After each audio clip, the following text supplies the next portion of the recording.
están? Bienvenidos a otro martes de Maleducados. Ya los extrañábamos, la verdad. Espero que ustedes nos hayan extrañado a nosotras también. Hoy estamos muy emocionadas y como siempre, aquí estoy yo. Yo soy Mafi, pero no estoy sola. De hecho, hoy tenemos casa llena, pero vamos por partes. ¿Quién está de este lado? Hola, yo soy Andy. Qué bueno volverles a ver un martes por la noche. Pues estamos muy contentas porque hoy tenemos un gran tema, pero sí. Sin adelantarnos, también tenemos que presentar acá a nuestro fan número 1, nuestra cuota de género. La voz de la conciencia. ¿Qué Andy? ¿Cómo andan? Bien. ¿Cómo estás, Román? Nos ya las vi, nerviosas, ya las vi nerviosas. Y nosotros no es cualquier persona quien nos viene a acompañar, así que tú también deberías estar nervioso. Hoy la voy a conocer y ya después del programa me pongo nerviosa. Bueno, y es que hoy tenemos una invitada muy especial. La primera invitada de Maleducados, amiga. Sí. Y el día de hoy nos acompaña Selene Aldana, que es profesora de la Facultad de Ciencias Políticas y Sociales. Selene es socióloga y nos acompaña para el tema del día de hoy. Selene, ¿cómo estás? Hola Andy, hola Mafi, muy bien, Hola, muy sí. contenta de estar acá con ustedes. Exceso de sociólogas en esta mesa. Nos van a decir de que ya son demasiadas, como... Exacto, de que inviten a alguien de otra disciplina. No. De hecho, somos todas las sociólogas que somos 3. No, somos un montón. Sí, pero esperemos vaya a haber muchas después de esta ocasión también. Y pues miren, vamos a chismear un poquito, vamos a quejarnos porque llevamos toda la semana también platicando un poquito de este tema entre nosotras para planear el programa. Uh-huh. Y también vimos algunos comentarios que nos pedían que explícitamente platicáramos sobre esto. Entonces, para que sepan que los estamos leyendo con mucha atención. Uh-huh. Y que aquí también queremos como, pues sí, tomar sus recomendaciones. Vamos a hablar sobre nuestro querido amigo Paco Ignacio Taibo. O bueno, lo vamos a usar como... Va a ser nuestra excusa. Nuestra excusa para quejarnos de la historia. Sí, es nuestra excusa para poder plantear un tema muy importante para nosotras. Pero si ustedes no sabían, Paco Ignacio Taibo tuvo unas fuertes declaraciones en la mañanera junto con la presidenta Claudia Sheinbaum. Y bueno, acá Paco Ignacio Taibo hacía alusión a... la cuota de género que se hace en literatura, en libros, etcétera. Pero yo no se los voy a contar, mejor ustedes véanlo. Porque si partimos de la cuota, dices, bueno, si un poemario escrito por una mujer horriblemente asqueroso de malo, por el hecho de ser escrito por una mujer, no merece que se lo mandemos a una sala comunitaria en mitad de Guanajuato, ¿sí? Porque hay que castigarlos con ese libro de poesía. Muchas gracias. Pero vamos a hacer una colección de mujeres. Me encantó el pero vamos a hacer una colección de mujeres. Pero antes de que nos funen. Y pues bueno, justamente justo como nos decía Andy ahorita, este contexto del video es sobre un proyecto que se está haciendo para llevar una colección de literatura a diversas partes de la República y la cual va a contar con 27 autoras y autores, pero de esos 27, 20 son hombres y 7 son mujeres. Entonces, algunas personas estaban diciendo que este video, esta parte, estaba como un poco sacado de contexto, de que en realidad sí hay mujeres dentro de este proyecto, que no tendríamos que quejarnos tanto, pero nosotras decimos que de hecho sí. Y entonces partimos de esta pregunta de por qué es un problema que dentro de las 27 opciones que se tienen de personas escritoras, solamente 7 sean mujeres y que incluso qué provoca en las personas que recibirán toda esta colección el que solo haya esta poca representación, porque no es para menos. Entonces, pues sí. ¿Tú qué opinas, Sel? ¿Por qué? ¿Este es un problema? Si quieres un problema, ¿deberíamos de estarlo debatiendo o no? Sí, yo creo que sí hay que hablar de esto, ¿no? Yo creo que no hay que dejarlo así nada más pasar como de, ay, bueno, una de tantas cosas, cuántas cosas decimos, ¿no? Uh-huh. Yo creo que sí vale la pena detenernos, no para linchar al personaje, que pues un poco como lo que dice Andy, ¿no? De solo va a ser el pretexto para hablar de algo que es importante, ¿no? Esto lo voy a decir de broma, ¿no? Como de, Paco Ignacio, ¿qué? ¿No? O sea, sí. Lo importante es hablar como que del tema que destapa, ¿no? Y bueno, sí se me hace como que muy importante detenernos pues como sociólogas, ¿no? Pues tener como que hay alguna contribución social de detenernos a pues sí, ¿por qué no? A explicar cuál es el problema, ¿no? ¿Cuál es el problema de estas declaraciones? Y no simplemente dar por sentado de, ay, no, terrible, o no lo linchen, sino más allá de la persona, detenernos en el tema y esto, ¿no? En explicar por qué quienes le vemos algo de malo, ¿por qué, no? ¿Qué es lo que ha incomodado a las feministas, ¿no? ¿Qué es lo que ha incomodado a tantas mujeres? Y bueno, yo creo que algo primero es que la declaración que hace, pues sí, el compañero, porque es cierto lo que dice, en otro momento dijo Claudia Sheinbaum, ¿no? Como de, no, pues es un compañero, ¿no? De mucho tiempo, como de que de muchas luchas. Y sí, estoy de acuerdo, ¿no? Yo creo que sí es un personaje muy respetable, muy admirable por muchas cuestiones, no por esto. Así es. ¿No? Entonces también ambas cosas pueden convivir. Ambas cosas pueden convivir, ¿no? Una misma persona puede hacer algo maravilloso, una investigación fantástica sobre el Che, sobre Zapata, y también decir una barbaridad en un tema que no conoce, y que entonces lo importante es, la actitud de izquierda es estar abiertos, abiertas, abiertes a aprender del resto, ¿no? De aprender de la comunidad. Entonces, pues también ¿por qué no? Detenernos a explicar cuál es el problema, ¿no? Y bueno, de entrada yo diría que la declaración pues parte de supuestos falsos, ¿no? Como que parte de este supuesto de hay pocas escritoras. Claro. No hay suficiente para que sea mitad y mitad. No hay tanto de dónde escoger, ¿no? Eso es una falsedad, ¿no? En todo caso hay falta de conocimiento, ¿no? Falta de documentación, pero no es cierto que no haya escritura de mujeres, ¿no? Lo que tampoco quiere decir que no haya desigualdad, ¿no? Claro que siempre hemos estado atravesados por una desigualdad estructural, que no nos ponen las mismas, que nos ponen condiciones desfavorables a las mujeres para escribir y publicar, ¿no? Pero aún con eso, pues hay un enorme acervo de escritura femenina, ¿no? A la que tenemos acceso. Y segundo supuesto falso, este supuesto de que, bueno, y lo que sí es escrito por mujeres está chafa. Eso a mí sí me hizo que me atacara. O sea, ahí sí dije yo de que no, con nosotras no. Pero yo siento que aparte una de las cosas como que con la que nosotras crecemos durante mucho tiempo es como esta idea de que pues los hombres son quienes escriben, ¿no? Y creo que es un sesgo que tenemos también, o sea, también queremos que ustedes sepan que esto tiene que ver más con una cosa estructural y sistémica, más que nosotras tomarnos lo personal, que sí nos lo tomamos personal, pero también es pero también es estructural y sistémica, que justo esto como que dice Selene, que pareciera que en ciertos momentos de la historia no hay mujeres escribiendo, pero más bien no eran visibles, ¿no? Uh-huh. O sea, como que sí había mujeres escribiendo y se sabe, y ahora con todos los trabajos que han hecho muchas compañeras para historiadoras, sociólogas como Cel, para recuperar estos textos, como que se nos olvida que en realidad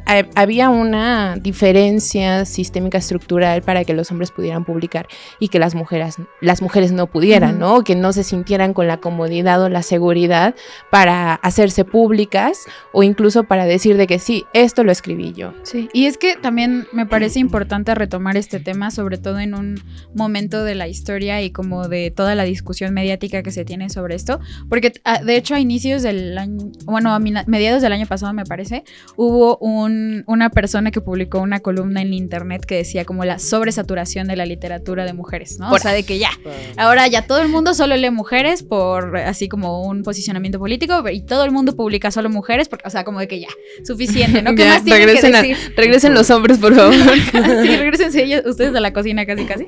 Y entonces, pero también a mí se me hace muy interesante eso, ¿no? O sea, cómo puede haber esta polarización de no hay suficientes y al mismo tiempo como no, ya las escuchamos suficiente. Sí. Y creo que la gente podría pensar que ya estamos en un punto tanto de la lucha feminista como del avance de la humanidad, como para decir, pero ya eso no tendría que ser un problema, ¿no? O sea, hay otras cosas. Pero pues en realidad sigue siendo una situación, porque, por ejemplo, la UNAM, esto se me hace muy importante, sobre todo para este momento, tiene un proyecto que son el proyecto Vindictas, que a mí me llena mucho hablar de eso, porque pues es este proyecto donde todas las mujeres del equipo se están dedicando como a recuperar textos que fueron publicados en algún momento, así como con muy pocos recursos, o como que no se les dio tanta oportunidad, o nunca se publicaron. O sea, son como este cuidado y rescate de textos que no contamos dentro del acervo. Y pues en este caso, cuando Paco Ignacio Taibo hablaba sobre, es que no participaron en ese movimiento literario, ¿no? Es como, pues había mujeres, sí, y había mujeres platicando y conviviendo, y en los mismos círculos intelectuales que estos hombres que sí fueron publicados, pero ¿por qué no se les estaba publicando, no? Uh-huh. Y algo que hablamos también justo con CEL en clases o pues en internet o en todos lados, ¿no? Hablamos sobre justo cómo es algo sistémico, como dice Andy, y cómo esto lleva como esta idea de el borrado histórico de las mujeres. Y pues sí, ¿qué podríamos decir un poquito de eso, Cel? O sea, ¿qué es este borrado histórico? ¿A qué nos estamos refiriendo con eso? Bueno, con este término de borradura nos referimos en distintas disciplinas y también en el arte a este fenómeno de que a lo largo de la historia de los distintos saberes, pues prácticamente siempre ha habido una participación importante de mujeres, pero es más bien en el curso del establecimiento de la memoria de ese saber, es ahí donde se borra a las mujeres, ¿no? O donde se les edita o se les saca de la escritura, ¿no? Términos que hemos usado para expresar esto, ¿no? Para dar cuenta de que muchas de las mujeres que ahora decimos que estamos recuperando, en realidad en su momento de vida sí fueron visibles, ¿no? Sí fueron personajes notorios, muy respetadas, que publicaron, que fueron leídas. Más importantes que sus maridos. Incluso a veces más importantes que sus maridos. Y es en realidad, conforme se va estableciendo la memoria de ese saber, ¿no? La memoria de la literatura o la memoria de la sociología, etcétera, es ahí donde se saca del registro a estas mujeres, ¿no? Y por eso esta expresión de borradura en el sentido de estaban y después fueron editadas, ¿no? Fueron expulsadas. Y bueno, también pensando en esto de cuál es el problema de estas declaraciones, pues también pensar en el efecto que tienen, ¿no? En el daño que tienen. ¿Y cuál es el daño? Pues es que si seguimos haciendo estas colecciones donde hay una sobrerepresentación de hombres, y además ahí pues podríamos poner el ojo muchísimo más fino, y no solo una cuestión de hombres-mujeres, sino que si nos metemos a revisar de qué clase social vienen, por ejemplo, la mayor parte de esos escritos, pues seguro ahí también veríamos pues unos sesgos de clase, ¿no? Veríamos también pues seguramente poca representación, poca presencia de escritores o escritoras que de los pueblos originarios, por ejemplo, ¿no? Entonces otras exclusiones que tienen un efecto, tienen un daño en los contenidos mismos, ¿no? O sea, todo lo contrario de lo que plantea Paco Ignacio, que señala este prejuicio de que, bueno, y no voy a meter un poema horrible, ¿no? No voy a castigar, ¿no? Como si fuera un castigo sí, para alguien leer un poema escrito por una mujer. Entonces acá todo lo contrario de lo que él está planteando, ¿no? Él como que plantea, bueno, no por cubrir la cuota de género vamos a bajar en el contenido, al revés, sí. Si se mantienen esta sobrerepresentación de la escritura masculina, ahí se afecta la calidad de los contenidos, porque algo pues muy importante que tenemos que entender es que sí importa, ¿no? Si la mano que escribe es de una persona que en este mundo ha sido categorizada como hombre o se ha sido categorizada como mujer, ¿no? Eso sí importa, porque escribimos distinto, ¿no? Y no por una esencia, no porque haya una esencia femenina o masculina, no porque haya energía masculina y femenina, ¿no? Como ahora se le usa. No es por eso, sino por eso que llamamos la división sexual del trabajo, ¿no? Porque en este sistema capitalista a las mujeres nos dan unas tareas que los hombres no van a hacer, que son las tareas de cuidados o reproductivas, y esa carga de tareas nos ha hecho ver el mundo de una manera particular, ¿no? O sea, no se ve las cosas igual de arriba que de abajo, no se ve igual si en estas jerarquías, ¿no? De esta sociedad capitalista estás arriba que abajo, ¿no? Entonces, al dejar afuera la escritura de mujeres, pues dejamos toda una serie de, una dimensión, una posibilidad de puntos de vista sobre este mundo, ¿no? Entonces nos perdemos mensajes muy importantes, y no solo perdemos las mujeres, ¿no? También pierden los hombres, claro, ¿no? Pierden todas las personas. Entonces, lejos de esta idea de, ay, no, por la cuota de género va a bajar la calidad, no, en realidad incluir mujeres va a enriquecer la calidad de los acervos literarios. Sí, lo complejiza y también nos ayuda como a completar la imagen, ¿no? Y no tenerlo a la mitad. Y también algo que mencionábamos un poquito mientras discutíamos el tema también detrás de cámaras, es como justo esta parte que mencionaba Cela ahorita, ¿no? De quiénes son quienes sí tienen ese espacio para publicar, y quiénes, por ejemplo, también al momento de hablar de, no sé, o sea, escritoras súper famosas mexicanas, o como que siempre pensamos en las mismas mujeres también, o sea, en este caso, pues no sé, Rosario Castellanos, Elena Garro, ¿no? Que al final, pues también eran mujeres blancas con un acceso a una educación superior, o sea, un tipo de personas muy específicas, y pues de los hombres también, o sea, tal vez podríamos tener un poquito más de variedad según, pero como al final también ya este canon literario y teórico también, porque pues nuestro punto también de estar las tres aquí platicando no es solo como reducirlo a esta parte de la literatura, de que novelas y poemas, porque las mujeres pues están haciendo muchas otras cosas, ¿no? Claro. Teoría, ciencia, exactamente, como todos los problemas que sabemos que existen al momento de todas estas como pleitos de hace siglos también, de que quiénes descubrieron realmente tal vacuna, o quiénes realmente hicieron este primer descubrimiento de la parte del cuerpo, lo que sea. Y como todo el tiempo se está como luchando contra esto, ¿no? O sea, contra lo que decíamos que es el borrado histórico. Pero ¿por qué es un problema entonces que la idea también de lo que tenemos en la literatura o en la teoría al final termina siendo lo que pasamos a los demás, como de generación en generación, como de esta es la verdad, ¿no? Sí, claro. Es que siento aparte que una de las cosas, como decía Cela ahorita que estabas hablando, me vino a la mente, como que muchas veces como las cosas que nosotras escribimos o las cosas que nosotras hacemos son vistas como las feas, como las gachas, pero es que también tiene que ver con un panorama y con como sesgos específicos de que el arte solo puede ser arte porque como lo hacen los hombres, que es como lo único que conocemos, ¿no? O sea, como que ya llevamos históricamente hablando de cómo se hace arte, y entonces como los únicos a los que habíamos visto eran varones, entonces solo es esa la forma correcta de hacer arte. Y entonces cuando una mujer habla sobre, por ejemplo, algo que pasa mucho en el cine, que dicen de que, ay, es que todas las películas que dirige una mujer tienen que ver con su madre. Es como, bueno, pues, sí, pues tú también tienes madre, ¿no?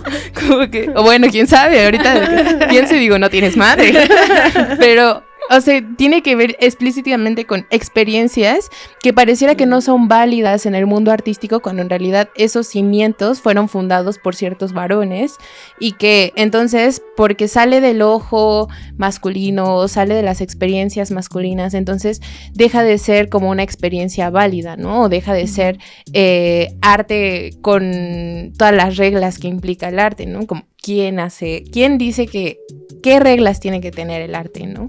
Y cuando lo vemos es que, y ustedes lo saben, que históricamente los varones han estado en situaciones de poder, incluyendo en instituciones que valoran el arte, o instituciones que leen libros, catalogan libros y coleccionan libros, o instituciones que validan el conocimiento, y entonces pues justo, o sea, esas reglas están hechas para un grupo específico de varones, y ya ni siquiera como todos los varones, ¿no? O sea, que es algo que veníamos hablando, sino un grupo de varones que tiene cierto poder adquisitivo económico, cierto nivel de estudios, ¿no? O cierta idea específica de lo que es el mundo. Y todas esas otras experiencias que nos estamos perdiendo por esta idea tan rígida que tenemos de lo que es el arte, lo que no es el arte, lo que es válido, lo que no es válido, lo que es una opinión nada más y lo que sí es teoría, o lo que sí es una forma de ver el mundo explícita. Entonces, todas esas cosas que nos estamos perdiendo también están formándonos un sesgo, ¿no? De cómo vemos el mundo. Entonces no estamos viendo el panorama completo, estamos viendo una pequeña imagen que ya fue editada, cortada y vuelta a editar por el mismo grupo de personas. Uh-huh. Y que también, o sea, ahorita creo que de esta idea también del arte y hablando al mismo tiempo de la teoría o como de la experiencia humana en general, también tenemos mucho este sesgo entre la idea de lo que es objetivo y lo que es subjetivo, ¿no? Uh-huh. O sea, que hay una familia que a mí se me hace como muy importante como para poder explicar estas cosas, o sea, ahorita que anda muy de moda y que andamos todo el mundo hablando de eso, que yo quiero hablar de mi obsesión de la semana, que justamente es de Frankenstein y también la película de Guillermo del Toro que se acaba de estrenar, y es como pensar, me gusta pensar a Mary Wollstonecraft y a su hija Mary Shelley como desde esta idea de que nos representa como más en la teoría y en el arte, ¿no? Y como ellas dos viviendo en ese momento de la historia, en los 1700, 1800, y como, por ejemplo, Mary Wollstonecraft hizo una respuesta a la Declaración de los Derechos del Hombre, ¿no? Haciendo la vindicación de los derechos de la mujer.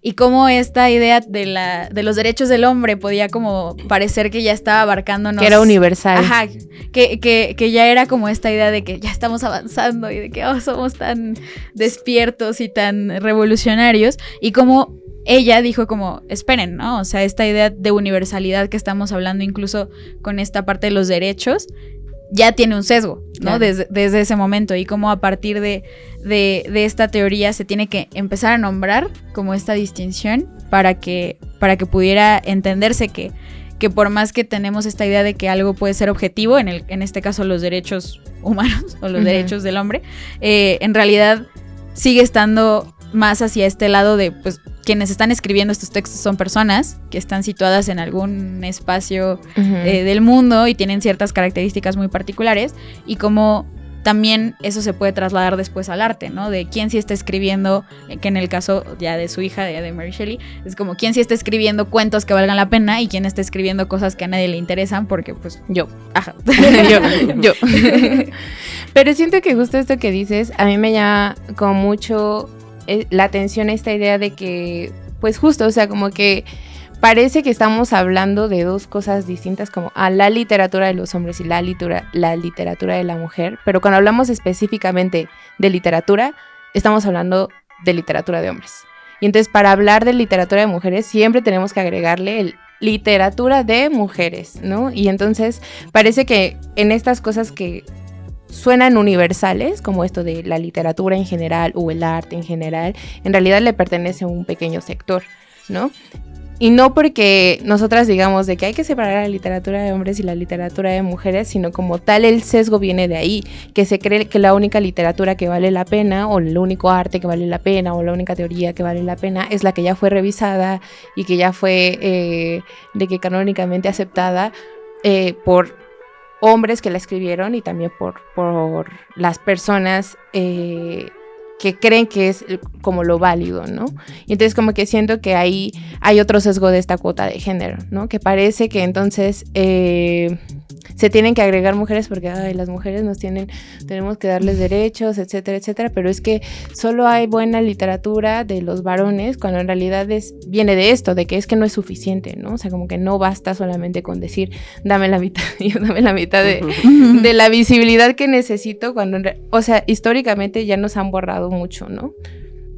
Pero, ¿tú qué piensas, El? ¿Tú qué piensas de como de esta división entre literatura o arte y arte de mujeres?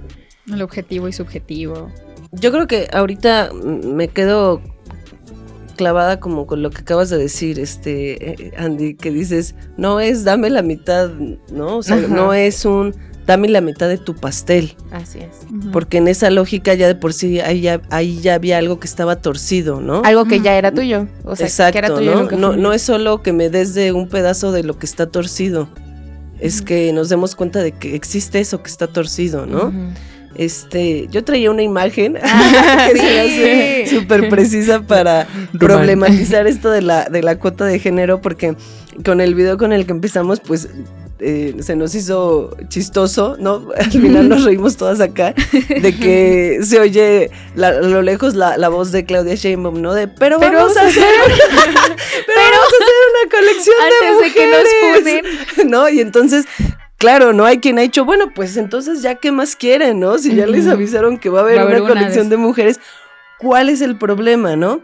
Y entonces yo me acordé de ahora sí que lo saben las redes, ¿no? Porque es así, pues un meme, una imagen que, ¿no? Que nos hemos encontrado por ahí y que a veces usamos como para problematizar esto de la cuota de género, ¿no? Entonces, es un librero grandote que dice grandes clásicos, y al lado hay un librero chiquito que dice obra de mujeres. Sí, ay, qué padre, muchas gracias. Gracias por eso. Y hay una leyenda abajo maliciosa que dice: tu obra no aparecerá aquí, señalando al de grandes clásicos, ¿no? Uh-huh. Entonces, ahí está, ¿no? ¿Cuál es el problema de esta imagen, no? Si ya hay un librero de mujeres, ya hicieron un librero especial de mujeres, ¿qué más quieren? ¿No?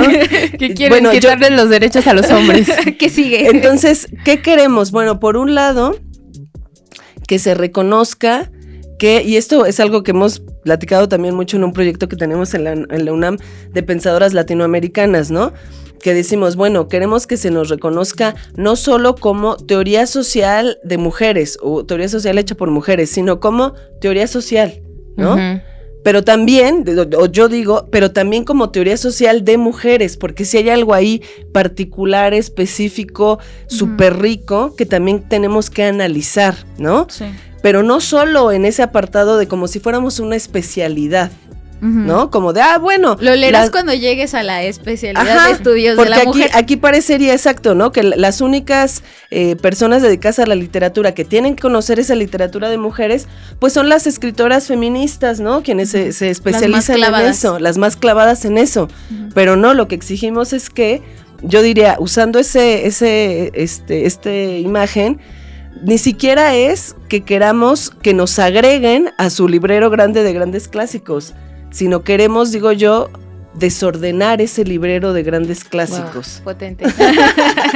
la frase de hoy. No, desordenarlo, o sea, hacerlo diferente. Hacerlo diferente, una ¿no? Nueva propuesta, sí, ¿no? Descomponerlo, si se quiere, desestabilizarlo. Uh-huh.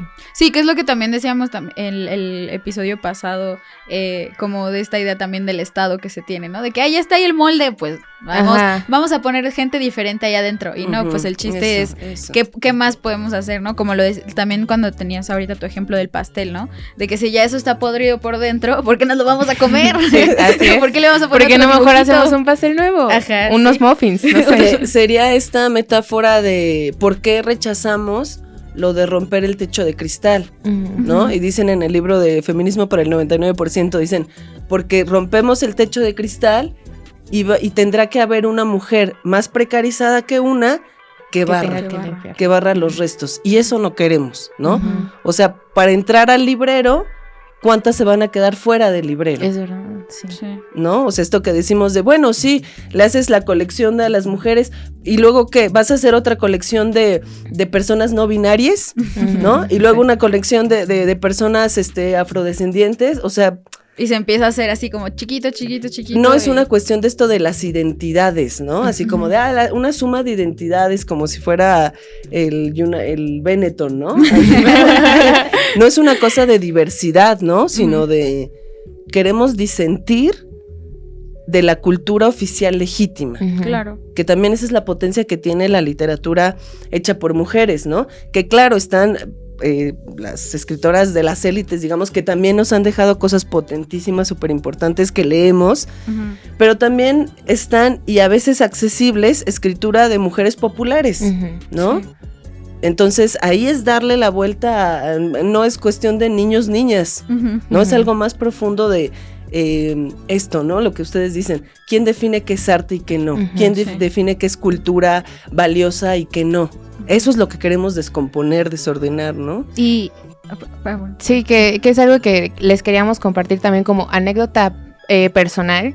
También tú me dirás, Mafi, o sea, como que es algo que, una de las razones por las que invitamos a Selene aquí a platicar, es que algo que nos pasó en la carrera, tanto a Mafi como a mí, es que no hay teoría de mujeres a menos que tú tengas una optativa, ¿no? O sea, como que yo recuerdo que entré como a la teoría del género, pero ya de que en los últimos semestres, cuando tenía que tomar de que una optativa, y de que ahí agarré de que feminismo y crítica a la modernidad, y luego te agarras de que sociología del género, y luego te agarras de que, pero es un poco que tú tienes que estar accediendo buscándola a ese tipo de espacios, y tú tienes ya que traer como esta idea de que, bueno, es que creo que no pasé por, nadie me enseñó que existía el patriarcado, ¿no? Hasta que llegas como a altos semestres, que yo creo, cuando tomamos optativas, como en quinto semestre, y que es una de las cosas que Selene ha criticado mucho también desde la academia, desde el activismo también, que hay también una, como justo como... bueno, acá está la teoría del género, aquí está la sociología clásica, la que tienes que ver, la obligatoria, y aparte están este numerito así reducido, aparte de materias, que si quieres puedes ¿Y si tomar. alcanzas lugar? Y si alcanzas lugar. Que si tienes una profesora como Selene, no alcanzas. Exacto. Mafi y yo nos tuvimos que pelear, de hecho. Pero peleamos varias veces con el diablo en el monte para poder estar sí, con de Selene. hecho también. Mi abuelo también se agarró a golpes con el diablo, nada más para que yo tuviera un lugar con Selene. Pero justo es algo que pasa y que es una de las cosas que queríamos compartir también acá en Chamuco, uno de los proyectos que tiene Cel a partir de esta crítica que hemos estado haciendo. Pero tú que eres una experta, una experta en el tema, una fanática que trae todos así sus... Ajá, sus yo traigo props. mi colección. Trae sus props. Justo también ahorita que estabas tú diciendo, Cel, creo que y también me da pie a platicar de lo que tú estás haciendo y que nos cuentes de los proyectos, es también lo potente que es ver ahorita a las juventudes, como al activismo también desde este lado de lo escrito, en las alternativas que tenemos de publicación y autopublicación, ¿no? Porque ahorita mientras hablabas de quiénes sí podemos o pueden publicar, de qué formas, o sea, a costa de qué, ¿no? Y cómo se han estado en los últimos años popularizando esto de que haz tu fanzine, ¿no? O sea, júntate con la banda y haz tus cosas desde cero y con lo que tienes a la mano. O sea, no necesitas esperar a que te cobren miles de pesos para publicar tu libro o como que te saquen así, no sé, o sea, como un de que una editorial así te agarre y de que nunca más te suelte. Ajá, sí, o sea, de que situaciones súper precarizadas, o sea, donde las personas ni siquiera están teniendo como esta libertad creativa y donde las mujeres también no nos vemos beneficiadas como por la logística que hay ahí adentro. Y entonces, justamente, parte de lo que Cel hace, y yo, ahora sí voy a enseñar mi colección. Y yo, se ve muy cool, porque como... Sí, porque como... se ve así de que... sin fondo. Sí, pero bueno, para que se vean mejor, justamente estas dos son las cosas que hacen a Selene una rockstar. En primer lugar, justamente en la academia, lo que vemos en la escuela, y justamente es esto, que es sobre la participación femenina en la sociología, en la teoría sociológica, que ya viene como dicha como clásica, como el canon, y no solamente en la clásica, sino en los diferentes como periodos que va teniendo a lo largo de la historia. Y también este fanzine que habla sobre las magonistas, sobre anarquismo, sobre marxismo, que es esta que no van a alcanzar. Pero diles cómo se llama. Se llama Las Marxistas Recargadas. Y justamente tienen así como sus lentecitos. Ay, yo lo amo. Pero bueno, entonces creo que Cel también es una persona súper... conocedora de esto y de las otras alternativas que hay para publicar, ¿no? Entonces, ¿qué nos puedes contar sobre estos proyectos, Cel? Ay, pues es un proyecto que tenemos en la UNAM, en la Facultad de Ciencias Políticas y Sociales, que queremos mucho. Es un proyecto que tenemos desde 2019 y que pues definitivamente se enmarca en aquellos años de gran agitación feminista, ¿no? Que sacudieron las escuelas de la UNAM.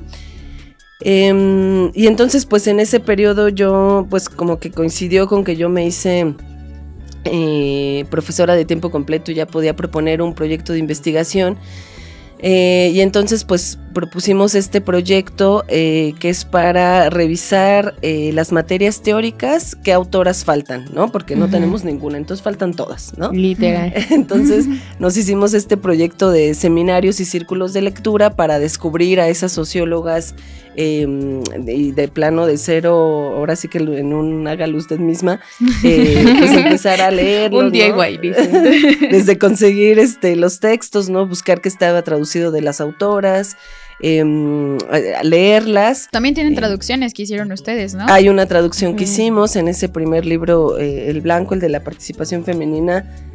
Tradujimos un fragmento de Harriet Martineau, la primera socióloga. Ahora ya está traducido ese libro completo, el de Harriet Martineau, pero en ese momento que publicamos esto era la primera traducción de un capítulo. Ellas, unas visionarias. Sí, y entonces, pues eso, es un libro donde hacemos revisión de qué autoras deberían incluirse en qué cursos de la carrera de sociología en la Facultad de Ciencias Políticas y Sociales. Y después, afortunadamente, encontramos como que la manera de irnos también a otros formatos de escritura, y fue cuando le entramos a lo de los fanzines, ¿no? Con el apoyo de la Fundación Rosa Luxemburgo, por eso tienen este diseño y están muy bonitos y todo. Pero bueno, los fanzines en realidad son como que la traducción al lenguaje coloquial de lo mismo que vienen en los cuadernos, ¿no? Porque creemos que también es importante salir de la academia, ¿no? O sea, como que superar esas barreras del elitismo académico y tratar de llegar a otros públicos, ¿no? A través del cuento, de los fanzines, de los memes, ¿no? Entonces, pues ha sido muy hermoso, ¿no? Encontrar que se puede hacer sociología en otros formatos. Es que siento, a mí una de las cosas que me gustan mucho del proyecto de CEL es que combaten algo a los que nos hemos enfrentado directamente nosotras como estudiantas, mujeres, que es como esta falta de representación de sociólogas, y que en algún momento como que a nosotras nos pega mucho, ¿no? Y creemos que también es una de las cosas que se tienen que problematizar sobre esta representación, no solamente sobre mujeres, sino sobre diversidades que no sean hombres blancos cis heteronormados, que son los que ya tienen un montón de espacio, pero que como que llega un punto en el que tú te preguntas así de que yo, que no tengo estas experiencias que tienen estos varones, que nosotras luego les hacemos burlas y de que estos viejitos, porque pues evidentemente son de muchos años atrás que nosotras, ¿cómo nosotras vamos a hacer algo en lo que no nos vemos representadas, ¿no? Y creo que es una de las cosas que, por ejemplo, al menos personalmente en sociología, alguna vez, no me acuerdo ni qué profesor me dijo como, ay, es que estás haciendo la sociología lo que a nadie le importa, ¿no? O esta sociología que es como, que llega a ser como demasiado personal, y que entonces no estás teorizando sobre los grandes... sí, amiga, es que también tú y yo con nuestros temas de tesis. Y yo es que no teorizo sobre los grandes conceptos del capitalismo. ¿Por qué no estamos teorizando sobre algo de política? Ya sé, ajá, que es uno de las cosas que más, o sea, como que nos atraviesan un poco, porque pareciera que no estamos haciendo sociología real, ¿no? O alguna vez en un coloquio un profesor sí me dijo, es que yo siempre, siempre cuento esa anécdota. No te dejo ni nombres. No, yo no. No te he contado eso, Selene. Una vez en un seminario presenté mi tema de tesis. ¿Pero cuál es tu tema de tesis? Mi tema de tesis es sobre las masculinidades y las batallas de freestyle. Yo soy muy fan del rap y ustedes lo saben. Y afortunadamente Selene es mi asesora. En ese momento todavía no tenía yo una idea de para dónde iba, ¿no? Pero sí tenía ya como un primer... De esas clases que te dicen de que prepara tu protocolo, de que... Y con eso pasas. Entonces tú nada más te avientas así de que una lectura rapidísima, 2 o 3 conceptos, tu índice y ya está, ¿no? Pero tenía yo una idea como muy particular desde el género, etcétera. Y pues en ese seminario, como para ayudar a los alumnos, te ponen varios profesores y tú expones tu tema y ellos te dicen, no, pues deberías de irte por acá o por allá, etcétera. Pero me tocó un profesor también muy ya reconocido en la facultad, y recuerdo así, es que yo todavía me acuerdo y me da coraje, aunque ya fue hace años, que así agarra mi proyecto, lo ve y me dice, pues esto que yo veo aquí que estás haciendo es lo más cercano a lo que yo conozco como sociología vulgar. Y yo...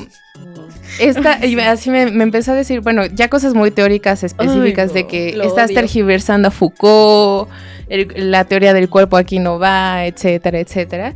Pero ahí sí yo me enganché, honestamente. No estudien en la UNAM. Y es que aparte siento que una de las cosas que vienen desde esos personajes que tienen como una idea muy purista también de la teoría, es que no hay forma de poder argumentarles y que ellos entiendan que ya son otros tiempos. Y que también, o sea, hay temas que sí vale la pena platicar y vale la pena ahora mencionar.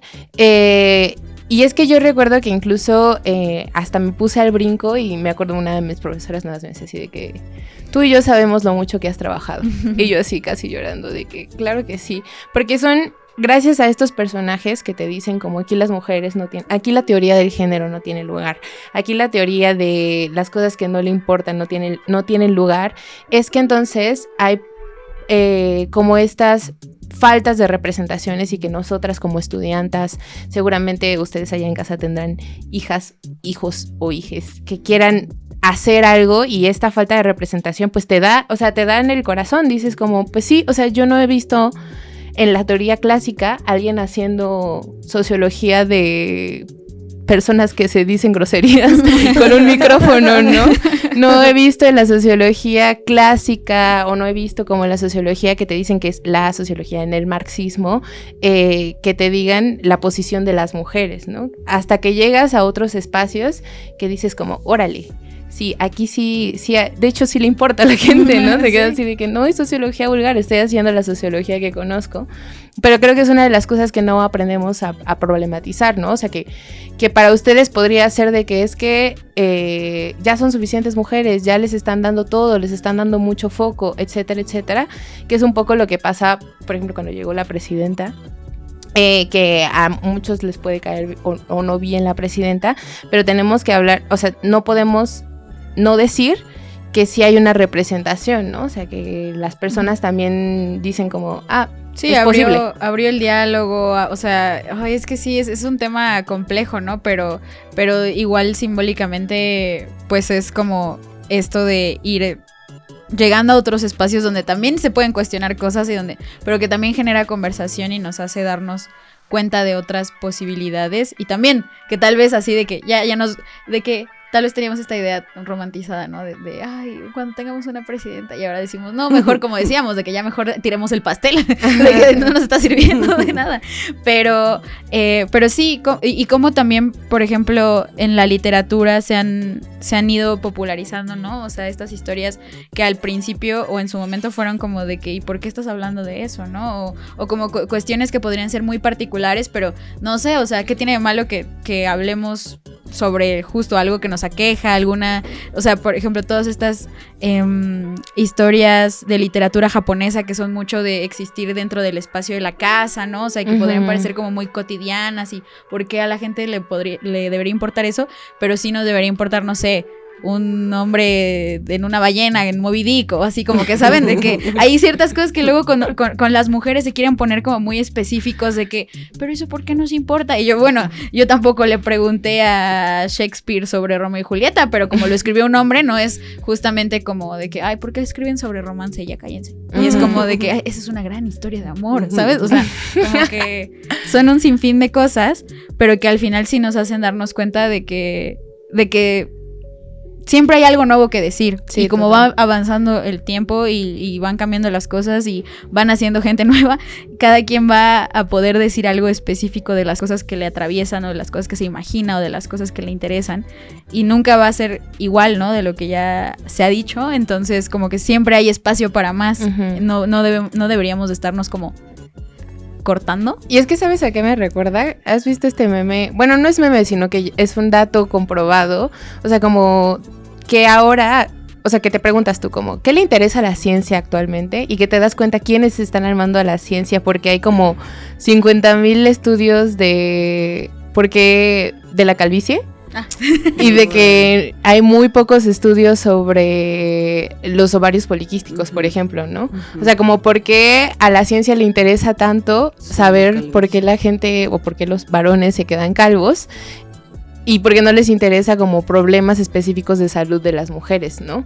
Que es como también temas que no han tenido financiamiento, y también yo me pregunto de que por qué les dan tanto financiamiento a los estudios sobre la calvicie, pero que tienen que ver con eso, de que, o sea, tiene que haber una representación, porque no todo lo que le aqueja a este mundo o a este sector tan pequeño de personas, le aqueja a todo el mundo, y porque todo aquello que estas personas que están siendo dejadas de lado de estos lugares también visibles y públicos y para escribir y para hacer investigación, si hablamos específicamente de la ciencia, nos estamos perdiendo de avances muy ricos y muy valiosos, ¿no? Y que es algo que defendemos mucho como desde la teoría feminista, ¿no? Que hay muchas, por ejemplo, investigaciones que tienen este sesgo, ¿no? Este sesgo de a lo que nosotros le llamamos el androcentrismo, que es así si fueron a etimologías grecolatinas, andros quiere decir hombre, centro. Entonces, androcentrismo es ver al hombre como el centro del universo, el centro del todo, el centro de la ciencia. Entonces, parece que la ciencia gira alrededor de los hombres, de un grupo específico de hombres, y todos los demás quedamos fuera de lado. Entonces, hay también una autora que me ayuda mucho a entender esto, y yo que les quiero expresar mi preocupación. Hay una autora que se llama Luchicha, que ella trabajaba en laboratorios como sobre enfermedades, etcétera. Y entonces explica que es autora, ¿no? Luchicha. Es chica. Ah, ok. Entonces explica que se hacían estos estudios con ratas de laboratorio que eran todos machos, ¿no? Y que cuando pregunta de que, oye, pero ¿por qué estamos haciendo con puros machos? ¿Dónde están las hembras? Le dijeron de que es que el ciclo hormonal de las hembras altera los resultados. Y tú te quedas así. Entonces todos los estudios biológicos, químicos, el ciclo hormonal es una alteración. Es una alteración, y entonces por eso las mujeres somos de que las alteradas. Y entonces todos estos estudios y todas estas investigaciones están centradas en pues sí, en machos. Y entonces es por eso que muchas mujeres tienen más efectos secundarios a muchas cosas, como por ejemplo la vacuna del COVID, que no sabían que alteraba el ciclo menstrual, y de repente después de 3 veces de estar vacunando a gente, como que ya se dieron cuenta y ya decidieron investigar. Oigan, es verdad, por cierto. Sí. Es que pensábamos que, ¿sabes? Por cierto, ¿cómo van con eso? ¿Cómo les va? Y les gusta, ese es un problema, ¿no? Parece que los hombres entonces son el centro de todo, y entonces nos perdemos de todo este conocimiento que hay sobre otros cuerpos, otras personas, incluso otras, no sé, dimensiones de la vida, por pensar que hay una universalidad, ¿no? Sí. Ahí. También me pasó a mi mamá cuando le operaron del apéndice, que estuvo en el hospital como 3 días sin que supieran que tenía apendicitis, porque no, o sea, de que le hacían las mismas pruebas que le podrían hacer como a cualquier persona, ¿no? Y entonces, no, pero es que no reaccionas y no te duele aquí, o es que no tienes este síntoma y así. Y entonces que luego ya que se puso a leer, pues sí decía que los síntomas podían variar mucho en las mujeres, y cómo le estaban buscando de que los mismos síntomas como universales, y ella nunca los tuvo, y entonces se tardaron 2 días o 3 en operarla, porque no, o sea, ¿saben? De que, no, pero pues no tienes nada, de que seguramente nada más te está doliendo el estómago porque no cumples con estas características, y como también, pues quieras o no, sí, o sea, al final es estudios, cosas comprobables, o sea, que también lo podríamos extrapolar a como lo hemos estado haciendo ahorita, en teoría, en literatura, en ciencias sociales, lo que sea, pero como también ha costado vidas, ¿no? Y sigue costando vidas, y sigue costando salud, y sigue costando también, pues incluso esta autoestima y esta intencionalidad de poder hacer esas cosas que queremos hacer, ¿no? Hace daño a nuestro bienestar, ¿no? Yo algo que me gusta mucho imaginarme, bueno, ustedes saben que ahora sabemos que la primera socióloga, la primera persona socióloga, no la primera mujer, no la primera mujer socióloga, sino la primera persona socióloga fue una mujer sorda, ¿no? Eso ya lo sabemos en la sociología, ¿no? Sí. Y yo me pregunto, bueno, pero pues ahora, hasta ahora la estamos reconociendo. Entonces yo me pregunto, ¿qué hubiera pasado si desde el principio se hubiera establecido, se hubiera reconocido a ella, Harriet Martineau, como la primera socióloga? ¿Qué hubiera pasado? ¿Qué hubiera cambiado? Y me pregunto, ¿cuántas sociólogas sordas nos hemos perdido por no saber esa historia, ¿no? O sea, porque siento eso, ¿no? Lo que dicen de vernos reflejadas en figuras de lo que estudiamos, ¿no? O sea, como que eso al saber de la primera persona que hizo sociología era una mujer sorda, pues yo estoy segura que muchas personas así, con esas características, dirían, ay, güey, ¿no? Qué chido. Eso es algo que yo puedo hacer, ¿no? Yo como esta observadora nata puedo analizar la sociedad. Entonces pienso eso, ¿no? O te escuchaba, Andy, y pensaba, híjole, ¿de cuántas sociólogas raperas nos estamos perdiendo? ¿No? Y se sabe que muchas. Sí. Rebecca Lane. Rebecca Lane, ¿no? Entonces eso, ¿no? De cuánto nos estamos perdiendo por seguir en esta obstinación llamada literatura universal, ¿no? O en esta obstinación llamada ciencia objetiva, ¿no? Que la ciencia, pues ya, ¿no? Las epistemologías feministas nos lo han enseñado, ¿no? Eso que le dicen ciencia objetiva, pues en realidad es la ciencia positivista, ¿no? Que tiene una noción de objetividad muy débil, ¿no? Dicen las científicas feministas, ¿no? Que tiene una noción de objetividad, pues que no supera la prueba del debate epistemológico, ¿no? Entonces, ¿de cuánto nos estamos perdiendo? ¿De cuánta buena ciencia, de cuánta buena literatura, de cuánto buen arte nos estamos perdiendo por seguir en esta obstinación del arte legítimo, ¿no? Que es un arte pues androcéntrico. Y que la verdad también lo pienso y creo que una ventaja que hemos sacado de la desventaja de ser mujeres dentro de este mundo de la publicada y la escritura, es de todas las alternativas que nos tienen que ocurrir justo para poder sacar y llevar más allá como lo que nos interesa, ¿no? Sí. Y lo pienso, por ejemplo, que tal vez no era necesariamente el caso, pero con Harriet y que escribía cuentos, ¿no? Y como también separamos mucho esta idea de que es que la teoría tiene que ser de que justo, de que este cuadernito, todo bonito, toma, o sea, léelo y así, ¿no? Y que en realidad puede ser un cuento para niños o un cuento como más accesible, o pueden ser las fanzines y puede ser, o sea, como que las mujeres siempre tenemos que estar como innovando, rascando, viendo cómo le hacemos para que se publique, para que se nos lea, para que... tenemos que poner creativas. Exacto. Sí. Y parece ser que tampoco es suficiente, que ¿no? nunca es suficiente. Pero entonces a partir de esto es que también se hace la crítica a estos espacios, ¿no? Como a estos sistemas que incluso, que en este caso con el Fondo de Cultura Económica, sí es como este ente tan importante en nuestro país.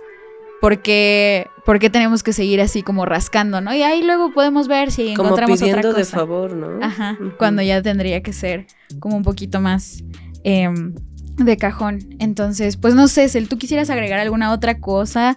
¿Se te está viniendo a la mente alguna situación? Una conclusión.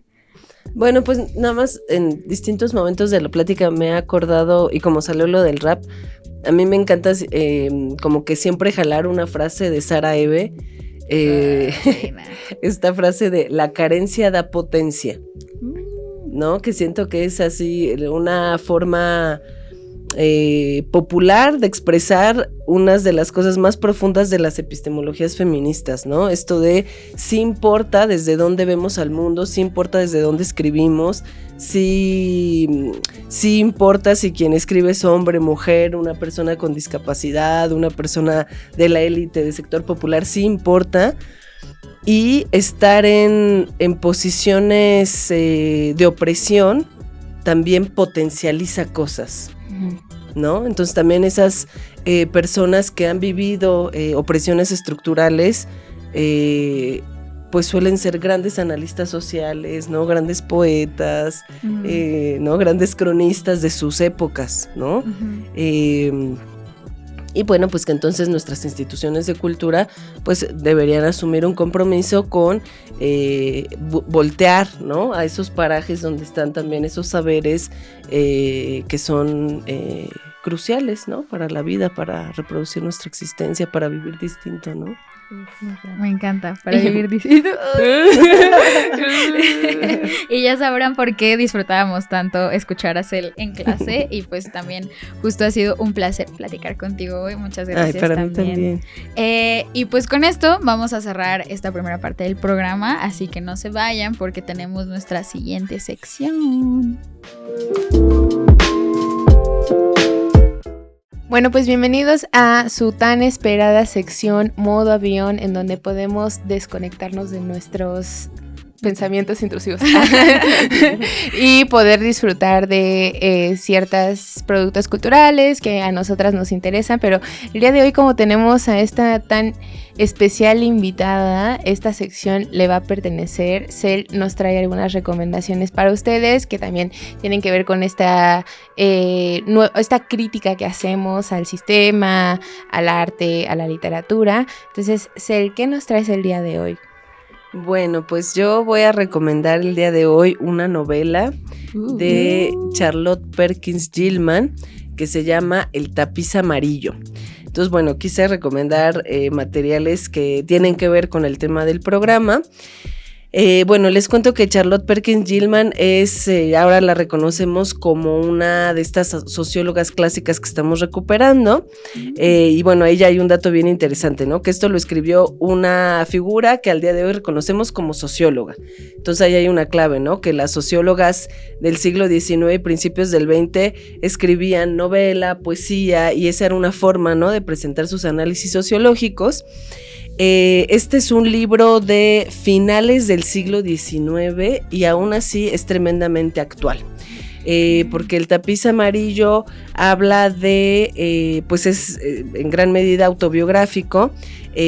Charlotte Perkins Gilman habla de, pues de las violencias que vivió después de su parto, ¿no? Entonces, después de tener a su bebé, ella es separada de la sociedad, ¿no? Es encerrada, algo que pasa en las biografías de muchas mujeres, es encerrada en una habitación con un tapiz amarillo.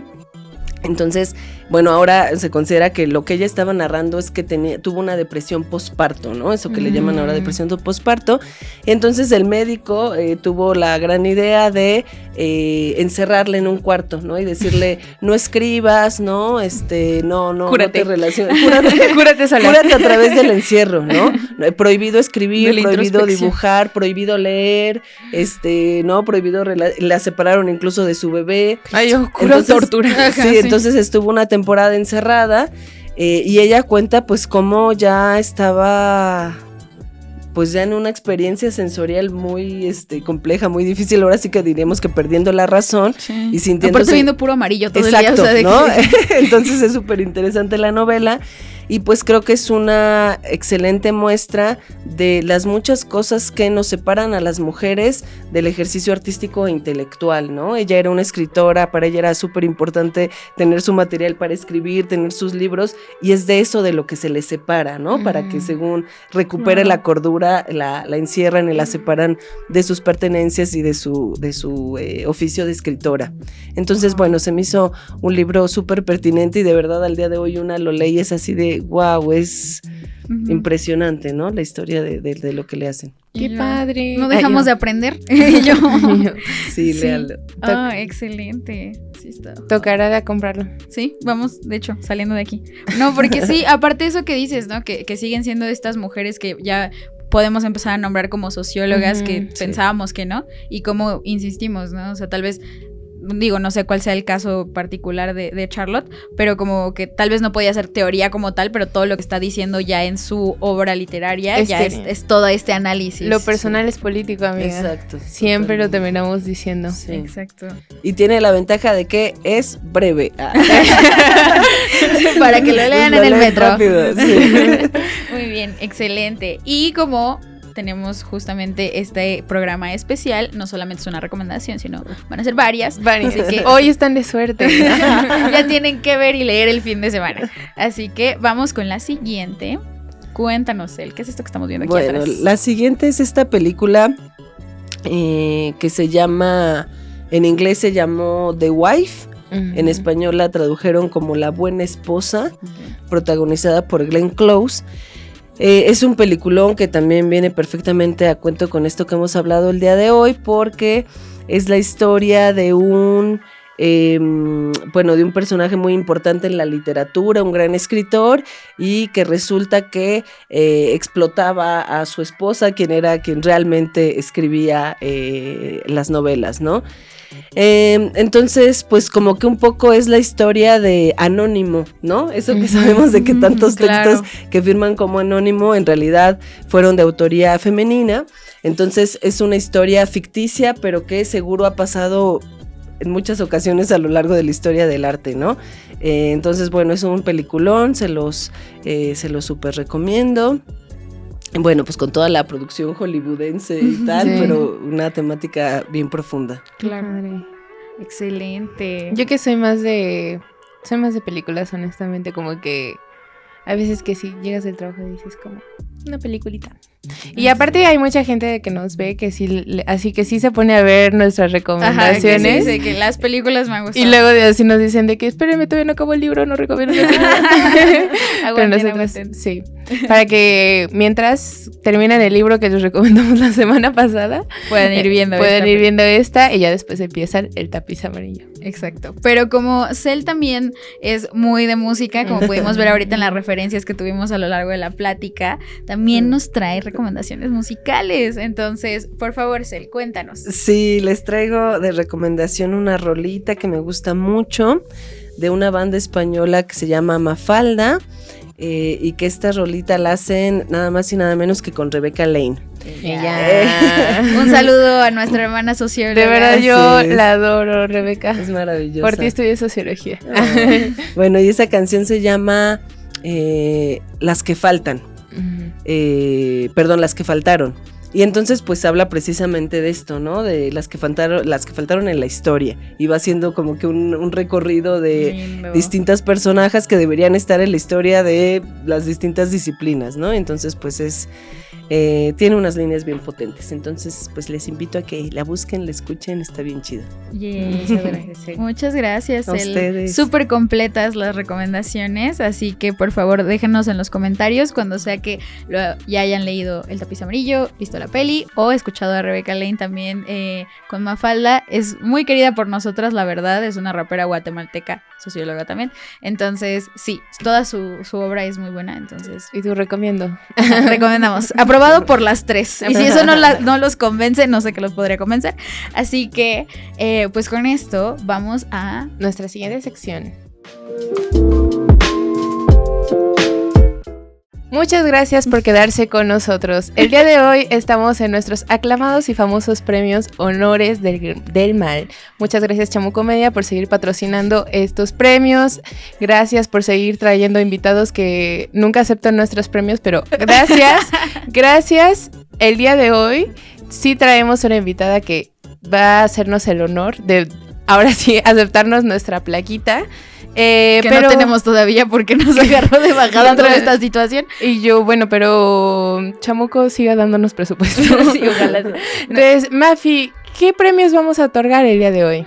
Pues justamente agradeciéndole a Cel su visita, pero también todo lo que nos ha enseñado a lo largo de estos años, queremos otorgarle nuestro primer premio presencial, y justo es a la marxista recargada. Así, en honor a su fanzine, que no están pudiendo ver en el título, pero ahí luego les ponemos una fotito.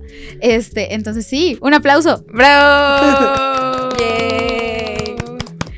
Y otra vez muchas gracias por acompañarnos. Ha sido gracias a un placer platicar. Gracias, Santi, contigo. Gracias, Mafi. Entonces ya pronto diseñaremos la plaquita. Ahora que vemos que sí hay posibilidades de que nos acepten nuestros premios, no se preocupen, Chamuco lo va a patrocinar. Pero con esto, pues ahora sí ya vamos cerrando el programa con nuestra última sección del día. Bienvenidos ahora a su sección favorita, la más esperada, la más divertida, la que quiere todo mundo y que preferiría que solo fuera esta sección y que nosotras desapareciéramos. Objeto o pastel. Entonces, el día de hoy les traemos una variedad de selección de libros de literatura. Y entonces, yo quiero que usted en casa se pregunte a sí mismo, ¿qué libros de aquí fueron escritos por un hombre? ¿Qué libros de aquí fueron escritos por una mujer? Piénselo. Y nos dice. En los comentarios. Nos llama al estudio. Y yo,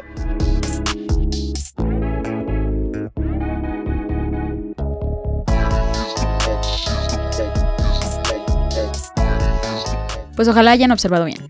¿tú qué piensas? ¿Tú cuántos crees que tuvieron todo correcto?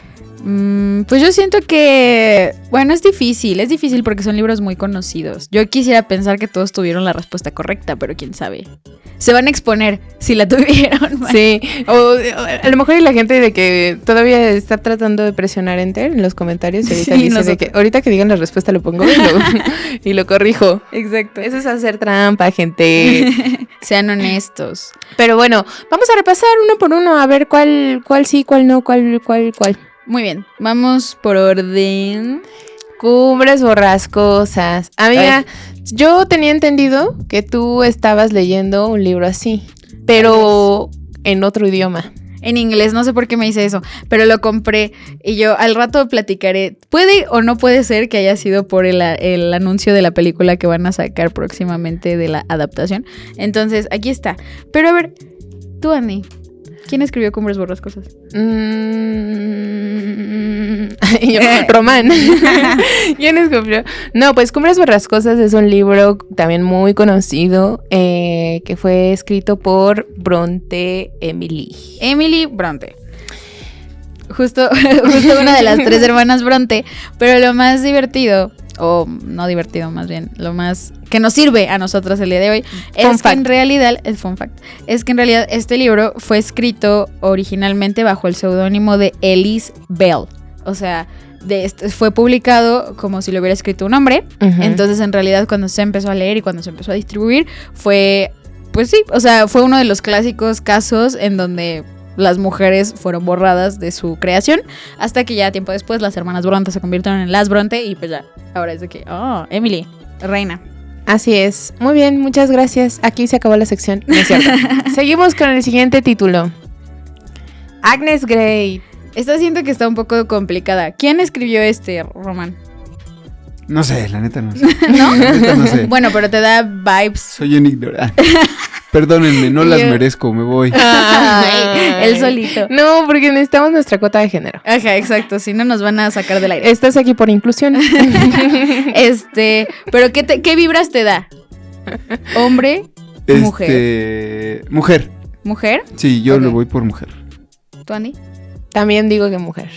Ok, muy bien. Y yo, es porque pusieron a una mujer en la portada. Ok, hermanos. Qué profundos. Pero justamente, Agnes Grey es escrita por otra de las hermanas Bronte, en este caso Annie Bronte, pero que cuando se publicó fue publicado bajo el seudónimo Acton Bell. Entonces, entra en la misma categoría que Cumbres borrascosas, aunque pues esto de las... Bueno, no, porque si no voy a spoiler. La que sí. Se arrepintió. Ajá, yo lo pensé. Jenner, gran título. ¿Quién no se gran acuerda libro. del episodio de Phineas y Ferb donde sale Jane Eyre? ¿No has visto eso? No, Sale como... Ay, yo...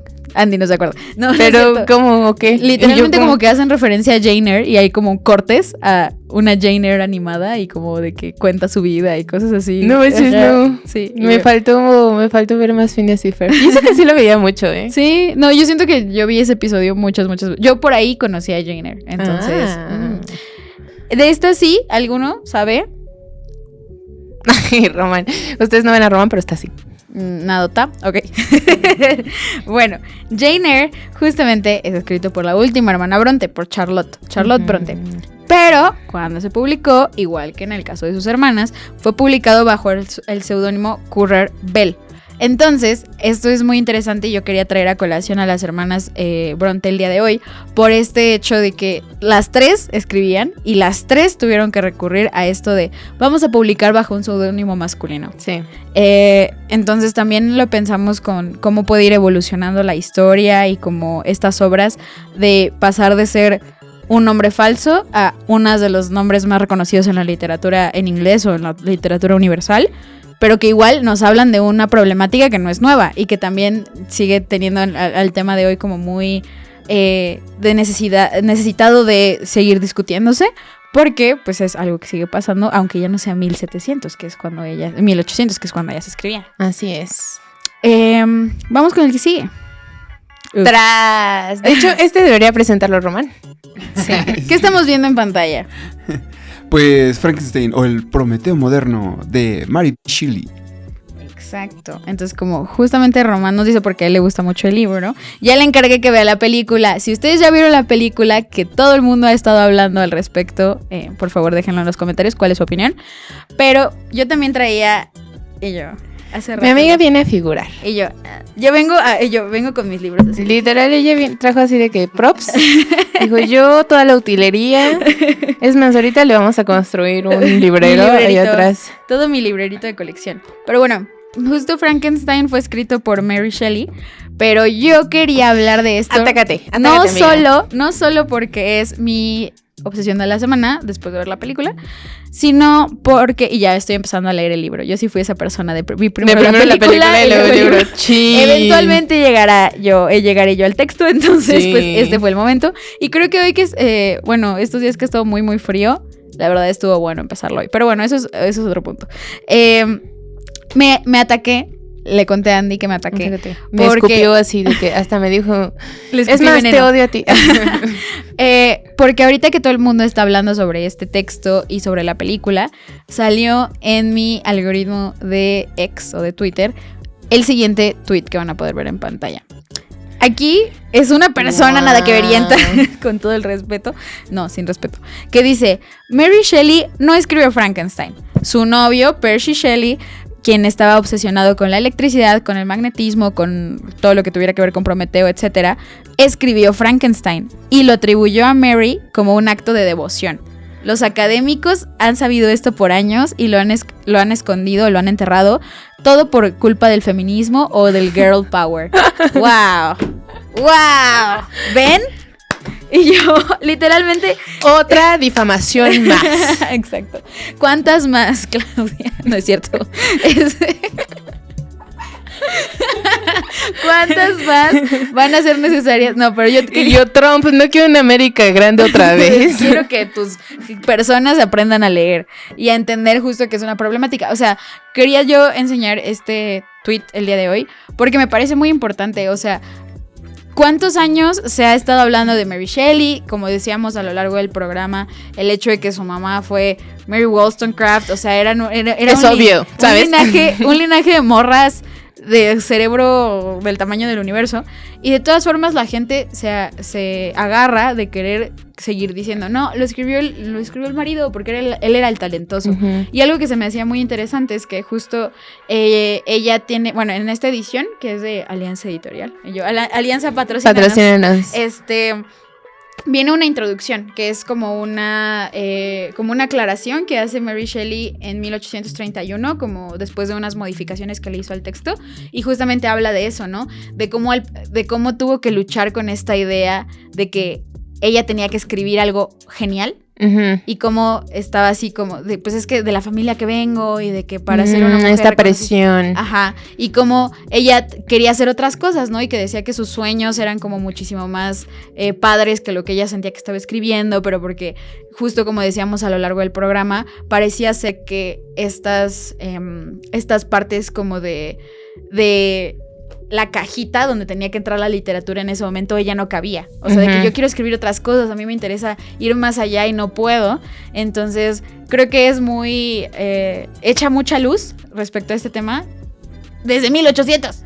Y creo que también, o sea, es muy importante hablar de esto porque como que regresamos a este argumento que veníamos teniendo a lo largo del programa de que es que pareciera que ya acabamos, o sea, pareciera que ya es suficiente. Sí, ahí están sus clásicas. Cuando en realidad... o sea, este tipo de personas siguen haciendo una campaña de desprestigio hacia nuestra queridísima Mary Shelley. O sea, después de lo que tuvo que luchar, con la trayectoria que ha tenido, con la experiencia que ha tenido, para que una persona random de internet venga a decir que lo escribió El O sea, esposo. por favor. O sea, que creo que es una de las cosas por las que también pensamos que estos debates tienen que ser actuales y son actuales todavía. Todavía no terminamos de luchar, todavía no terminamos de quejarnos, todavía no terminamos de escupir fuego y pedir que estas personas se callen, porque efectivamente, ¿no? O sea, si se supone que ya avanzamos y ya lo logramos con un personaje tan importante como Mary Shelley y nos topamos con esto, entonces, pues... ¿Dónde quedamos todas las demás? ¿Y ahora qué? Al rato nos van a decir que nosotros no escribimos nuestra tesis, amiga. Que nos fueron nuestros novios. No, ahorita van a decir que somos Roman, pero con una máscara. Que porque el feminismo... Las mujeres no tienen nada que Y decir. entonces Roman nos tuvo que inventar nuestra personalidad. Somos IA. ¿Así es? ¿Cómo saben que nosotras no somos Y yo sí, ¿qué les dice que nosotros no somos inteligencia artificial? Nos creó Chamuco para que ustedes pudieran pensar que están viendo gente nueva y fresca.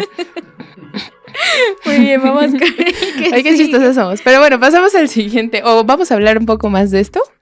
Bueno, antes, yo una pausita porque sé que tú tienes mucho que decir al respecto de este. También quería hablar sobre, ustedes seguramente vieron la adaptación de Mujercitas que salió hace unos cuantos años con Timothée Chalamet. No me acuerdo cómo se pronuncia. Sharoa. No, bueno, es Sauris. Yo le digo Sauris, pero no se pronuncia así. Ronan con Florence Pugh, o sea, la más reciente. Hay una parte donde ven a Joe March yendo a vender como sus escritos y que también hablan mucho sobre con qué va a firmar y con qué nombre y no sé qué. Pero pues justamente a la autora de Mujercitas, que es Louisa May Alcott, también le pasó lo mismo, ¿no? Y ella en varios de sus escritos firmó con un seudónimo de hombre. Entonces, como que no son casos aislados, ¿no? Es también de que, ay, Mary Shelley y su esposo, ¿no? O sea, no, es como un sinfín y también incluso no registrados, o sea, como también decíamos, el proyecto Vindictas de la UNAM, todos los textos, y como veníamos diciendo a lo largo del programa, todos los textos, autoras que desconocemos hasta la fecha, nos darían toda una nueva historia universal de la literatura, pero que no hemos dado el tiempo, el espacio y los recursos para que se vaya recuperando. Entonces, esto sigue más vigente que nunca, así que por lo mismo también vamos a ahora meternos en terrenos escabrosos. No nos vayan a funar en comentarios, o sí, pero nosotros defenderemos este argumento que Andy va a exponer a continuación. Por favor, exhíbenos, amiga. Ya me dio miedo. Bueno, El laberinto de la soledad. ¿Ustedes quién creen que lo escribió? Ah, bueno. Suficiente. No me van a contestar. Demasiado tiempo. Pues efectivamente, El laberinto de la soledad fue escrito por Octavio Paz. Eso yo no lo voy a discutir. Evidentemente. Su nombre está en la portada. Así es, pues sí. Pero ha habido varios estudios, sobre todo las conocedoras de la escritura de su, en ese momento, esposa Elena Garro. Y entonces ellas argumentan que en realidad Octavio Paz, pues que se... Como en La buena esposa. Ándale. Pues no todo, porque La buena esposa, por lo que yo entendí, tenía, o sea, escribía toda la literatura, ¿no? Acá nada más Octavio Paz se agarró muchas de las ideas que tenía Elena Garro. Y de hecho, muchas de las conocedoras de estas ideas ubican en este capítulo de Los hijos de la Malinche varias ideas que Elena Garro había estado escribiendo con anterioridad a la publicación de este libro, sobre todo teniendo que ver con el papel de la mujer indígena y el mestizaje. Claro. Como ves que habla de la chingada, bla, bla, bla, bla, bla, bla, pues muchas como que lo leyeron y dijeron de que, pero esto ya se dijo, ¿sabes? O sea, esto ya lo vimos. Por favor, algo nuevo, ¿sabes? Tipo Lolita. Lola Cortés. Y entonces justo pues nadie le discute que este capítulo sobre la Malinche, sobre la chingada sea brillante, pero más bien muchas de las personas que defienden la obra de Elena Garro dice como sí, brillante, pero nunca le diste crédito a la mujer que te dio todas esas ideas y que también ya había teorizado en escritos anteriores a estos, ¿no? Y entonces creo que es una de las cosas como que también tenemos que ver con un ojo crítico. O sea, yo sé que muchos autores que tenemos son así de que wow, nuestros autores autores increíbles. Me pasa un poco con Weber, ¿sabes?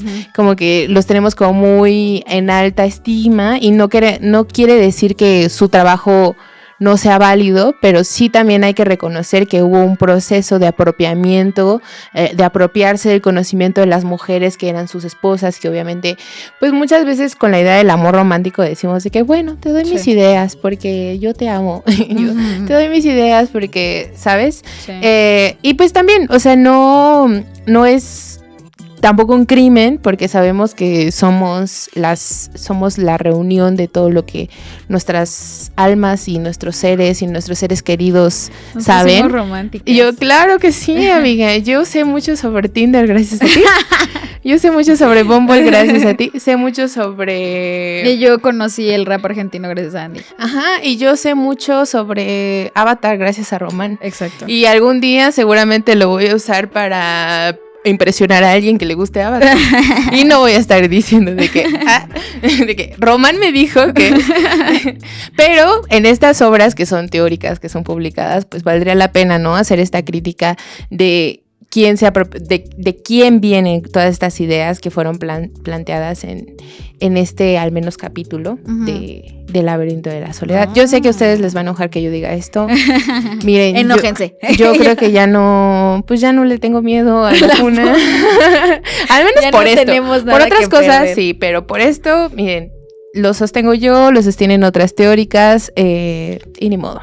Yo también, hablando de este tema y platicando un poquito más de lo que nos estaba diciendo Selene hace rato, en su libro de las mujeres sociólogas en la sociología clásica, vaya, hay una parte dedicada a Marianne Schnittke, que justamente me recordó mucho ahorita lo que dijiste, Andy. Esperen. ¡Salud! Lo siento. Es que hace mucho frío. Ya me enfrié. Marianne Schnittke fue la esposa de Max Weber, que seguramente ustedes lo conocen porque es muy referenciado en un buen de lugares. Para hablar del Estado, del poder también. Sí, es como muy reconocido y es de nuestras bases. Aquí está, perdón, la estaba buscando, ya la encontré. Marianne, una reina. Ella es su esposa, pero resulta... ella es el ejemplo al que nos referíamos hace rato cuando decíamos que cuando estaban vivos, ellas eran más famosas que ellos muchas veces. Ella era más respetada que Weber en su momento, o sea, y de hecho el hermano de Weber, que actualmente ya es como súper arcaico y ya como que nadie lo referencia ni nada, era el mero mero, o sea, era como el hermano, Marianne y Weber. ¡Órale! Y entonces como que ya después fue... subiendo como la idea que se tenía de este texto y luego ya pasaron muchas cosas que luego podríamos discutir. Si quieren que les hagamos una historia de la sociología. Story time de la sociología. Pero la otra razón por la que quería traer a colación a Marianne es porque la obra más reconocida de Max Weber es Economía y Sociedad. Un librote que si lo hubiera podido traer, lo hubiera traído así de que una Biblia. Tú te quieres traer toda tu biblioteca, por favor. Exacto. Es un librote que habla, literal, de la economía, de la sociedad. ¡Wow! Spoiler. Spoiler, por si no les había quedado claro. Y es como la obra máxima de Max Weber. Que también un dato curioso es que pues esa obra como la conocemos ahora ya es una recopilación de muchos o sea, no fue publicado mientras él vivía, sino que fue un trabajo póstumo, un conjunto de trabajos suyos, ¿no? de sus textos, de sus clases, o sea, de cosas. Y quien hizo el acomodo o quien le da forma a Economía y Sociedad es Marianne. Pero entonces también está esa discusión de que si Marianne debería de estar como en los créditos o como coautora o como algo así, porque al final ella le está dando forma a todo lo que ya, o sea, que sí pensó su esposo, pero que de todas formas necesitaba la pulidita. Que ustedes podrían decir que no, o sea, que no es un trabajo difícil, pero nosotras que hemos tratado también como, no sé si te ha tocado, a mí sí me ha tocado hacer trabajos en equipo. Como, sí. Pero que te hacen escribir textos, etcétera, y que tienes que ser el último filtro. Es una cosa, también tienes que tener un amplio conocimiento teórico, como para saber qué va primero, qué va después, qué es lo que vamos a estar metiendo, con qué nexos. Oigan, los nexos están bien difíciles para que te aprendas uno. uno diferente, porque en uno escribes a sí mismo y al otro dices como, ¿y ahora qué? ¿A sí mismo? Pero es un trabajo también como teórico muy complejo. Entonces creo que justo muchas de las cosas o de las personas que le quieren quitar este crédito a Marianne, como que van por ahí de que, pero si ni hizo nada, ¿no? Ajá. O sea, como que Y nada si más ni lo la juntó. topamos. Nada más lo juntó. Pero es un poco del trabajo que también hace Cel, ¿no? Que hace esta recuperación también de las cosas que escribe Marianne y también pues reconocer este arduo trabajo de aportar a una formación de un trabajo intelectual como es Estado-Sociedad. Uh-huh. Y que justamente me encantaron tus manitas. Y yo, así no se llama Estado-Sociedad. Economía y sociedad. Economía y sociedad. Ajá, me encantaron tus manitas así como de presentadora. Pero justamente creemos que a eso va también, me gustó mucho lo que decía Andy y por eso lo mencionaba, ¿no?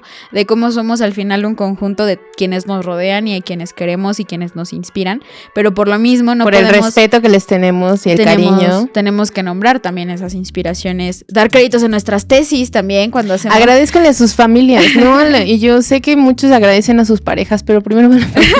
Deja tú eso, agradezcan a quienes entrevistan. Yo sacando mis traumas. Súper sí. Luego les contamos ese chisme. Pero el punto es que a lo que vamos es que siempre se necesita nombrar el apoyo, nombrar el trabajo intelectual, aunque sea de edición, aunque sea como... Y como hay tantas mujeres sosteniendo muchos textos que nos parecen... irrepetibles y súper relevantes. Ajá, en la literatura universal, y cómo siempre están estas personas, estas mujeres detrás de, o como siempre decimos, ¿no? De que Marx podría haber escrito El Capital si no hubiera tenido a alguien que le limpiara los chones. Ay, yo pensé que te ibas a decir así de que Marx, como... es que me voy a inventar un chiste bien rancio y me van a tirar, pero de que... Marx pudo haber escrito Hello Kitty. No. Pero el Bogueto pudo haber escrito El Capital, pero Marx nunca pudo haber hecho una canción de reggaetón, ¿sabes? Exactamente. Pero no, sí. Ese no era el chiste que... Pero el punto es que, como dice Mafi, mucho del trabajo de las mujeres no solamente implica como trabajo intelectual, sino también todo este trabajo de la labor doméstica y del cuidado que permite que los hombres puedan pensar. Uh-huh. Saben que no se preocupen porque tienen que llegar a hacer de comer, o no se preocupen porque tienen que llegar y lavar sus calzones, y entonces puedan llegar y fácilmente sentarse a escribir y sentarse ahí horas y que se les olvide comer, pero que llegue una persona a darles la comida al lado de su escritorio, sí. ¿Saben? Ese también es un trabajo que va atrás de los intelectuales. Y ya por último, también ahorita que lo mencionó Andy, en el fanzine de Selene, el verde que no van a alcanzar a ver, pero que es el de las marxistas recargadas, me encanta porque en la parte de hasta atrás son ellas, tanto Amada, que es la coautora del fanzine, como Selene, se inventaron una carta de la hija de Marx, escribiéndole a Karl Marx. Entonces son estas dos páginas de ella hablando como desde este lado de hija, que también creo que es muy, muy lindo y muy importante, ¿no? Como incluso imaginarnos quiénes tanto estaban detrás de estos textos, de estas personas que son nuestros ídolos académicos, literarios, etcétera, y también por dónde estaríamos también de saber sus nombres, sus historias de vida y su trabajo artístico, teórico, etcétera, etcétera, etcétera. Entonces, pues sí, nos quedamos con mucho que pensar. Sí. Entonces, pues eso, nada más como siempre, quédense con un ojo crítico a todo lo que leen, escriben, piensan, consumen, y pues nada. Entonces, por si se les antojó leer cualquiera de... Y yo. Hoy traemos mucha recomendación. Mucha recomendación. Si se les quedó alguna no la conocían, la podrán ver aquí en pantalla.